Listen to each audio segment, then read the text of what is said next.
Welcome everyone to our new video.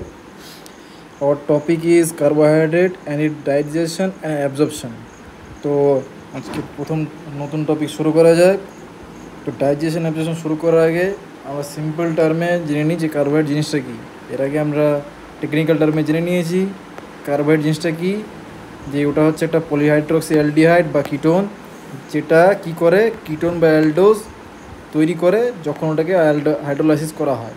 ঠিক আছে, simple ল্যাঙ্গুয়েজে কি, কার্বোহাইড্রেট হচ্ছে এক ধরনের ম্যাক্রোনিউট্রিয়েন্ট যেখানে কার্বন, হাইড্রোজেন, অক্সিজেন থাকে। তার জন্য ফর্মুলা হচ্ছে CnH2O হলেন।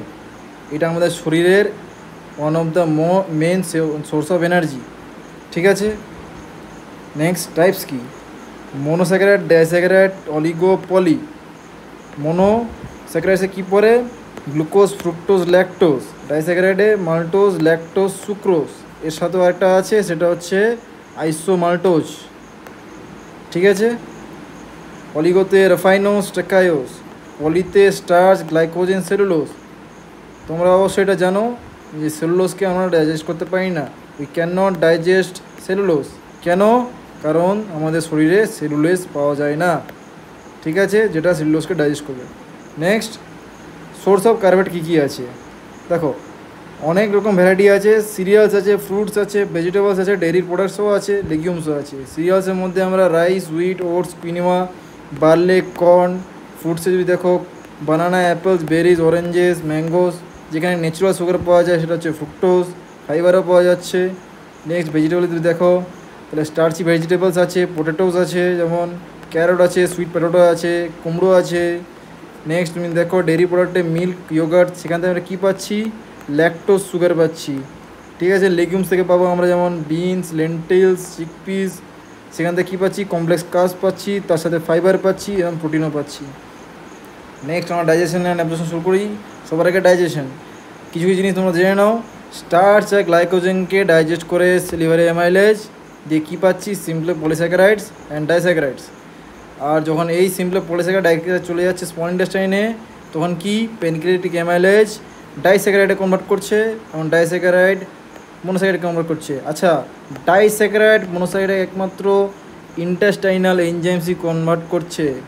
ঠিক আছে, যখন মনোস্যাকারাইড তৈরি হয়ে গেল ব্লাডে অ্যাবজর্ব হয়ে যায় থ্রু ট্রান্সপোর্ট চ্যানেলস। ঠিক আছে, নেক্সট আমরা ফিগারের দ্বারা জেনে নিই যে কীভাবে কী হচ্ছে। সবার আগে আমাদের বাকাল ক্যাভিটে ডাইজেশন শুরু হচ্ছে কার দ্বারা, সেলিভারি অ্যামাইলেজ দ্বারা। সেলিভারি অ্যামাইলেজ, ঠিক আছে, সেলিভারি অ্যামাইলেজ। একটা জিনিস জেনে নাও, সেলিভারি অ্যামাইলেজ অপটিমাম পিএইচ হচ্ছে কাজ করার 6.8। 6.8এই কিন্তু কার্বোহাইড্রেট ডাইজেশন শুরু হয়ে যায় সেলিভারি অ্যামাইলেজের দ্বারা।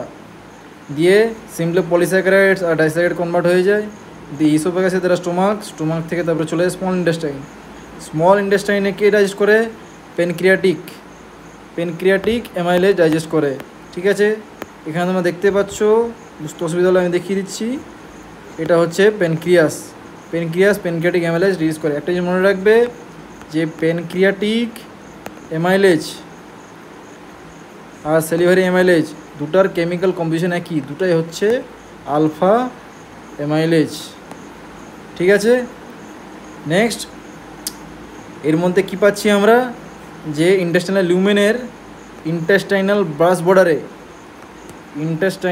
বর্ডারে আমরা ইন্টেস্টাইনাল এনজাইম পাচ্ছি।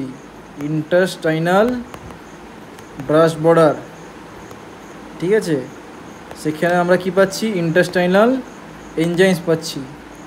ইন্টেস্টাইনাল এনজাইমস সেগুলো কী করছে, ডাইস্যাকারাইড, এই যে ডাইস্যাকারাইড সেটাকে ডাইজেস্ট করে মনোস্যাকারাইডে কনভার্ট করছে।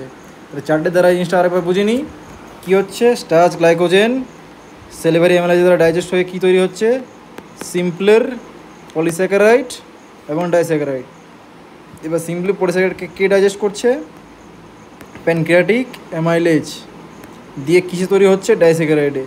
এবার ডাইস্যাকারাইড কী কী পড়ছে, মাল্টোজ, সুক্রোজ, ল্যাকটোজ। এদেরকে কে ডাইজেস্ট করছে, সেটা হচ্ছে ইন্টেস্টাইনাল এনজাইমস।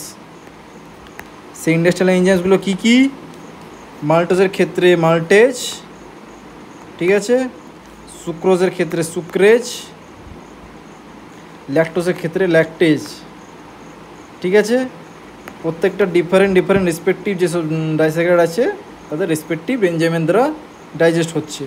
দিয়ে মাল্টোজ থেকে দুটো গ্লুকোজ পাচ্ছি, সুক্রোজ থেকে একটা গ্লুকোজ একটা ফ্রুক্টোজ, ল্যাকটোজ থেকে আমরা পাচ্ছি একটা গ্লুকোজ একটা গ্যালাক্টোজ। ঠিক আছে, এবার জেনে গেলাম নেক্সট অ্যাবজর্পশনটা কীভাবে হচ্ছে। এটা হচ্ছে এন্টেরোসাইট, নাম দেখেই বুঝতে পারছো যেটা লিউমেনে থাকছে। লিউমেনের যে বর্ডার লাইন আছে ভিলাই, সেই ভিলাইয়ের পার্ট হচ্ছে এই এন্টেরোসাইট। ঠিক আছে, তো এন্টেরোসাইটে 3 ধরনের ট্রান্সপোর্ট প্রোটিনের দ্বারা গ্লুকোজ অ্যাবজর্ব হয় বা কার্বোহাইড্রেট অ্যাবজর্ব হয়। প্রথম হচ্ছে S-GLUT1। S-GLUT1 মানে পুরো হচ্ছে সোডিয়াম গ্লুকোজ ট্রান্সপোর্টার 1। এটা কিন্তু অ্যাক্টিভ ট্রান্সপোর্টের দ্বারাই গ্লুকোজটাকে অ্যাবজর্ব করা আছে। অ্যাক্টিভ ট্রান্সপোর্ট মানে বুঝে নাও যে এনার্জি খরচ হচ্ছে। ঠিক আছে, তার মানে এটা কি এটিপি থেকে এডিপি আর ইনঅর্গানিক ফসফেট তৈরি হচ্ছে, তার মানে এনার্জি খরচ হচ্ছে। আর এটা বুঝে নাও যে সোডিয়ামের দ্বারাই কিন্তু গ্লুকোজ আর গ্যালাক্টোজ অ্যাবজর্ব হচ্ছে। এদের সোডিয়াম না থাকলে কিন্তু গ্লুকোজ বা গ্যালাক্টোজ অ্যাবজর্ব হবে না। নেক্সট তোমরা যদি দেখো ফ্রুক্টোজও আছে। ফ্রুক্টোজ কিন্তু ফ্যাসিলিটেটেড ডিফিউশনের মাধ্যমে এটা ট্রান্সপোর্ট হচ্ছে ফ্রম লিউমেন টু এন্টেরোসাইট। ঠিক আছে, এটা হচ্ছে এন্টেরোসাইট আর এটা হচ্ছে লুমেন। এই পার্টটা লিউমেন, এটা হচ্ছে ইন্টারসাইটিক সেলস, এটা প্যারাসোলার স্পেস যেখানে ব্লাড ভেসেলসগুলো আছে। তাহলে এবার যখন অ্যাবজর্ব হয়ে গেল প্রত্যেকটা জিনিস দিয়ে GLUT5 এটা ট্রান্সপোর্ট প্রোটিন আছে, GLUT2। ঠিক আছে, এর দ্বারা গ্লুকোজ গ্যালাক্টোজ ফ্রুক্টোজ এটা প্যারাসোলার স্পেসে পৌঁছে যাচ্ছে, সেখান থেকে ব্লাড সেলে চলে যাচ্ছে। এবার একটা জিনিস তোমরা জেনে রাখো যে এখানে যখন সোডিয়াম কনসেন্ট্রেশনের গ্রেডিয়েন্ট কমে যাবে বা এখানে কনসেন্ট্রেশন কমে যাবে, এখানে টেনশন তৈরি হবে। তখন কি হবে, লুমিনের যে সোডিয়ামটা সেটা সেলে ট্রান্সপোর্ট হয়ে যাবে। ঠিক আছে, এখানে কনসেন্ট্রেশন গ্রেডিয়েন্ট তৈরি হবে, কারণ যখন সোডিয়াম কনসেন্ট্রেশন কমে যাবে এইখানে, তখন এখানে হায়ার কনসেন্ট্রেশনে যখন থাকবে সোডিয়াম এখান থেকে ট্রান্সপোর্ট হয়ে এন্ডোসাইটে চলে আসবে। আর এখানে সোডিয়াম পটাশিয়াম পাম্পের দ্বারা সোডিয়ামটা প্যারাসোলার স্পেসে চলে আসবে, যার ফলে কি এন্টেরোসাইটে কনসেন্ট্রেশন কমে যাচ্ছে। এবং তাহলে কি হচ্ছে, সোডিয়াম যে লুমেন থেকে সেটা এই ট্রান্সপোর্ট প্রোটিনের দ্বারা লুমেন থেকে এন্টেরোসাইটে চলে আসে, তার সাথে সাথে গ্লুকোজ আর গ্যালাক্টোজও চলে আসছে। ঠিক আছে, অ্যাবজর্পশন পার্টটা বুঝতে পারলে। নেক্সট, এবার তো ডাইজেশন অ্যাবজর্পশন হয়ে গেল। এবার যেগুলো ডাইজেস্ট হচ্ছে না, দ্য আনডাইজেস্টেড কার্বোহাইড্রেট, তাদের কী হয়, ফার্মেন্টেশন হয়ে যায়। কোথায়, লার্জ ইন্টেস্টাইনে। কে করে, ব্যাকটেরিয়া করে।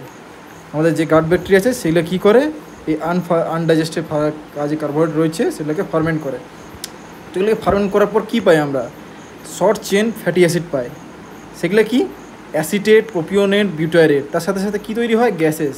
কী গ্যাস তৈরি হয়, হাইড্রোজেন, মিথেন, কার্বন ডাইঅক্সাইড। ঠিক আছে, এগুলো তৈরি হলো। তো এগুলো আমাদের কী কাজে লাগছে, এগুলো কাজে লাগছে আমাদের কোলন সেলের এনার্জি প্রোভাইড করছে। তার সাথে সাথে কি, ইনফ্লামেশন রিডিউস করছে।